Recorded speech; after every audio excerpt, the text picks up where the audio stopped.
오늘은 양력으로 2046년 5월 2일이고요. 음력으로는 2046년 3월 27일입니다. 오늘 명식은 병인년 임진월 신유일이 되겠고 일지는 신유가 되겠습니다.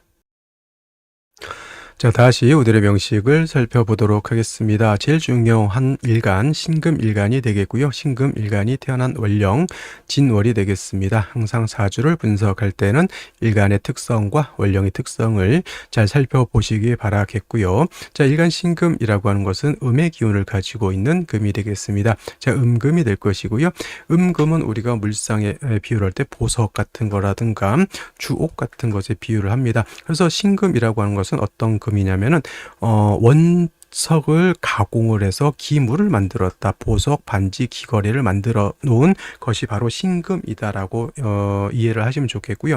참고로 이제 어저께 공부했던 양금이 있었습니다. 경금이었죠. 경금은 우리가 완철금이라고 했고요. 그 다음에 원철과 같다라고 했습니다. 무쇠 또는 강철과 같다라고 했는데 완철금이라고 하는 경금은 어떻다? 땅 속에서 금방 캐내서 어떠한 인공적인 것도 가미되지 않은 순수한 원석과 같다 이렇게 생각하면 돼요. 그래서 경금이라고 하는 것은 인공적인 것이 가미되지 않았기 때문에 자연 그대로 좀 울퉁불퉁하고 거칠고 좀 강하고 뭐 이런 개념의 것이 경금이죠. 그래서 경금의 용도가 생기기 위해서는 항상 정화로서 단련해서 기물, 물건을 만들어야 되는 것이고 금인 신금은 그러한 과정을 거쳐서 이미 기물을 만들어 놓은 것이다 이렇게 생각하시면 되겠습니다. 그래서 용도 자체가 경금은 정화로서 단련해서 기물을 만드는 것이고 신금은 만들어 놓은 그 반지, 보석, 귀걸이 같은 것을 잘 관리해야 된다라고 하는 점. 신금이 보석이나 반지 같은 것이 녹이 슬거나 하게 되면 또는 먼지가 쌓여서 빛을 잃으면 어떻게 되죠? 좋지 않죠. 그래서 신금은 임수로서 사시사철 도세주옥 해주는 것을 좋아한다. 반면에 신금이라는 거 있죠.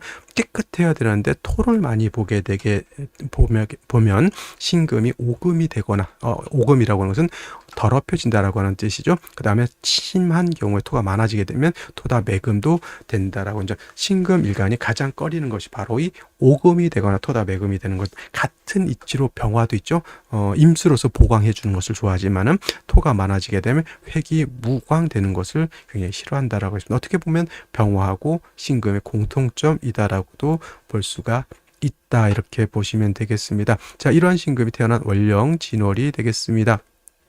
월령을 보면 반드시 격국이 어떻게 되는지를 살펴볼 필요가 있겠죠. 자, 신금, 음금이 될 것이고요. 월지는 진토는 양토가 되겠습니다. 음대 양의 관계가 성립이 되는데 토가 금을 생하는 관계, 나를 생해주죠. 이것은 인성이 되는데 음양의 조화가 맞으면 뭐가 된다 그랬죠? 정인격이 됩니다. 진월은 토가 왕한 계절이죠. 단 그래도 진토인 것이 좋은 점은 뭐냐면 진토는 물기를 가지고 있는 습토이기 때문에 신금을 생해줄 수 있다. 단 토가 너무 많아지게 되면 아까 말씀드렸던 것처럼 기본적으로 원령은 이 진토이기 때문에 오금의 우려가 있고요. 토가 다시 특히나 이제 무토 같은 게 투출되게 되면은 당연히 이건 매금의 우려가 있다. 이거를 기본적으로 알고 사주를 볼 필요가 있다라고 하는 점. 그다음에 지장간 살펴볼 필요가 있겠죠. 월지에 있는 진 안에는 을목, 계수, 무토라고 하는 것이 있습니다. 을목이 천간에 투출될 수 있죠. 이거는 편제격이 될 수가 있겠고 계수가 천간에 투출되게 되면 식신격이 될 수가 있겠죠. 당연히 무토 투출되게 되면 원안적인 중 본기인 무토가 투출되어 있기 때문에 당연히 이거는 어떤 격? 정인격에 무토 투출되면 뭐라 했습니까? 토다 매금이 될 우려가 있다. 이런 경우에는 무토 투출은 반드시 감목이 있어서 무토를 제해주지 못한다고 하면 신금이 심각하게 매금이 될 수 있다. 이렇게 볼 수가 있는 겁니다. 자, 이러한 상태에서 연지를 보도록 하겠습니다. 연지, 인목을 얻었습니다. 정제가 되겠죠. 일간 자체가 약한 경우에는 재성이라고 하는 것이 아무리 재물이 된다 하더라도 내가 감당할 수 없으면 재물이 아니라 빚이 될 수도 있다라고 볼 수 있습니다. 병화가 연간에 투출되어 있죠. 일간만 튼튼하고 임수만 충분하다라고 하면 오히려 인의 뿌리를 병화는 조후해주는 음습하면 조후해주는 길신이 될 것인데 일간이 약한데 저렇게 재관이 왕해지게 되면 오히려 신금을 소용시킬 수 있다. 신금을 녹여서 신금을 못 쓰게 만들 수도 있다. 이렇게 봐야 됩니다. 다행스럽게 일지에서 뭘 봤습니까? 유금을 얻었습니다. 진유 합금이 되기 때문에 일간 신금이 약하지 않습니다. 매우 중요한 유금을 얻어서 일간이 약할 것 같지만 약하지 않고 오히려 신왕해졌죠. 이런 경우에는 재관을 다 감당할 수가 있겠다. 더 좋은 점, 임수가 있어서 신금을 도세주옥할 수도 있다. 이렇게 볼 수가 있겠습니다. 좀 음습한 것 같은데 조금 고민해 봐야 될 것은, 물론 금수가 이렇게 있어서 좀 음습하긴 한데 수의 기운이라고 하는 것이 진 하나의 뿌리를 두고 있기 때문에 그렇게까지 세력을 얻었다라고 보기는 어렵습니다. 물론 유금이 임수를 생각해 주긴 하지만 임수의 뿌리는 진 하나의 두고 있다. 이것도 마찬가지죠. 신금은 유 하나의 뿌리를 두고 그냥 진토의 생을 받는 것이고, 임수는 진 하나의 뿌리를 두고 유금의 생을 받는 것이다. 물론 이제 그렇게까지 걱정할 정도의 수기가 부족한 건 아니지만, 역시나 목이 있는 상태에서 수의기를 설해서 화를 생해주는 구조에서는 수기가 좀 제가 봤을 때는 부족하지 않나라는 생각이 듭니다. 자, 그러면 이건 이제 각자 보는 사람마다 달리 볼 수 있어. 이건 너무 금수가 너무 왕하다 이렇게 볼 수도 있겠고, 보는 견해에 따라서 저 같은 경우는 수기가 좀 부족해 보인다 이렇게 볼 수도 있겠습니다. 이거는 각자 견해에 따라서 이거는 자기 나름대로의 이론을 이렇게 구축하는 것이 필요하다. 어느 것이 뭐 정확히 옳다라고 보기는 좀 어렵겠고요. 어차피 사주 원국만 봐서는 안 되고 대운까지 같이 봐야 되는 문제가 있기 때문에 이거는 각자 판단의 몫이다라는 몫으로 맡겨두는 것이 좋을 것이라는 생각이 들면서, 자, 생시를 보도록 하겠습니다. 자, 생시 살펴보도록 하겠습니다. 신금 진월생 정인격, 토가 많아지게 되면 신금을 오금 또는 매금할 수 있다라고 하는 좀 위험 부담이 있는 원령이 되겠습니다.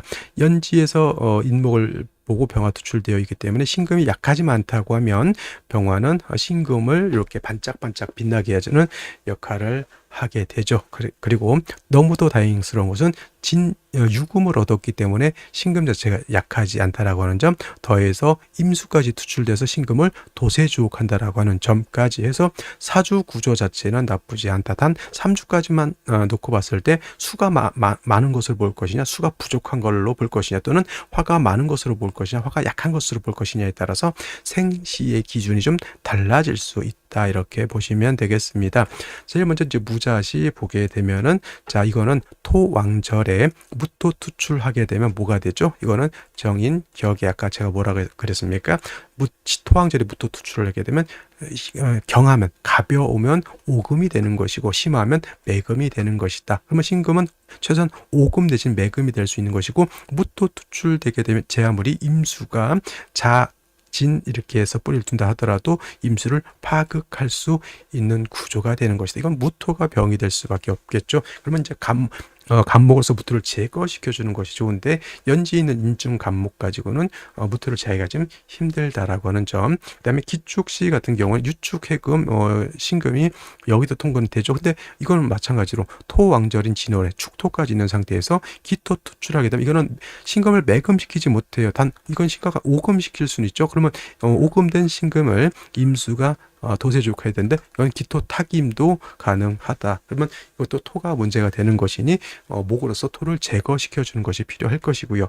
경인시 같은 경우에는 이제 위에 뿌리를 둔 경금이 있어서 이렇게 수를 생해 주는 것은 나쁘지 않다. 목도 있고 이렇게 해서, 이거를 이제 수가 충분할 것으로 볼 것이냐라고 봤을 때는 뭐 경인시를 선택해도 제가 봤을 때 나빠 보이진 않고요. 그다음에 신묘시 같은 경우에는 아까 말씀드렸던 것처럼 진토 하나의 생을 받았던 신금이 유에 뿌리를 둘 수 있어서 좋았던 것인데, 신묘시가 되게 되면 이건 묘유충이 되죠. 이거는 묘목 시지 묘를 얻은 것이 오히려 나의 뿌리를 건드려 버리는 그런 역할을 하게 되니 좀 좋게 보기는 좀 어렵겠다라고 하는 점. 이 문제가 될 수 있습니다.